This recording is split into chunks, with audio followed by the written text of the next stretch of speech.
Eric, I think one of my favorite things about our industry is just the fact that you can just go honestly do an infinite money glitch. If you're deciding that you want to just go make $2,000-$3,000, we know what we have to do to make that. We know that we have to go knock the shit out of doors. I think that that's one of my favorite things about this industry is that we're just able to just really come up with how much we make depending on how hard we want to work. You're right. Is there, for example, like in our industry, is there a way, because AI is a new thing, is there a way that AI will replace the job that we're doing right now? In terms of for us getting out there? I don't think so. I honestly think that people, for the next 10 to 20 years, we are going to see a vast amount of change. I think people are still going to want that people interaction, especially on one of the largest purchases of their life. Other than the home, the roof is one of the most expensive things on the home. I think honestly that AI is going to be cool. I think it's going to be gimmicky when it comes to expensive things like that because AI is going to have such a bad rep when it comes to spending so much money with it because people aren't going to be able to trust computers with their money over time. True. Right now we trust it with everything, calculating, budgeting, etc. I think we're going to see a wave of there being some broken trust just from the AI doing what it wants. I just saw that Claude had this robot, they tested it, they put it into a locked software, and this robot was able to break out of it, code his way out of it, and emailed a guy while he was at lunch eating a sandwich. It told him that he was out of it. That's crazy. I think that the roofing industry is pretty AI proof, especially when it comes to application of the roof and just transaction coordination. Like, sure, we can streamline some things to make it a little bit seamless with communication. For the most part, people are going to trust people for their roofs. Whenever you started on this industry, what was something that you weren't expecting that you weren't gonna? I would honestly say the poaching for salesmen. Because I'm young, because we're young, we're more susceptible to other roofing owners that want to buy you out early.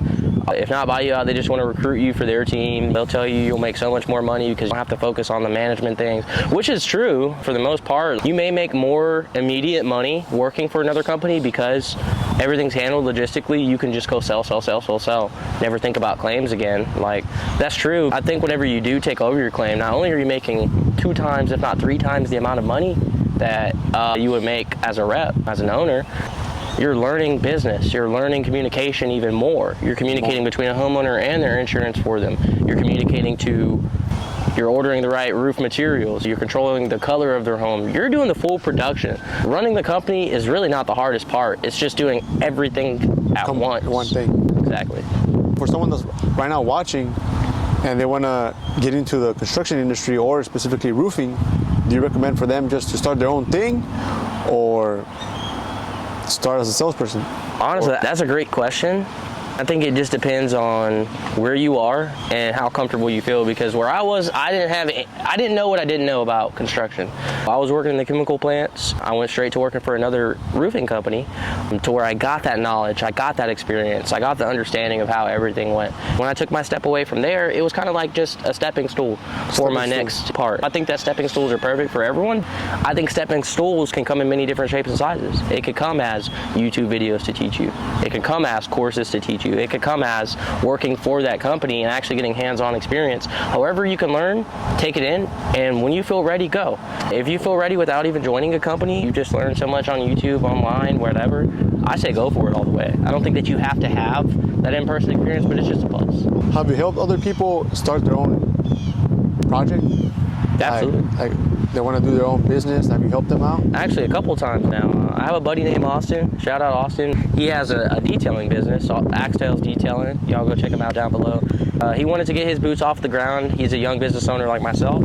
He came to ask me for some more advice because I've had years in it. He's coming out of the military and he's just ready to start his business up. We've had a couple Zoom calls. I've helped him just set up his SOPs, just getting everything in order, staying systemized, and just preparing for things so that he could be proactive instead of reactive for whenever problems just happen. Good, good.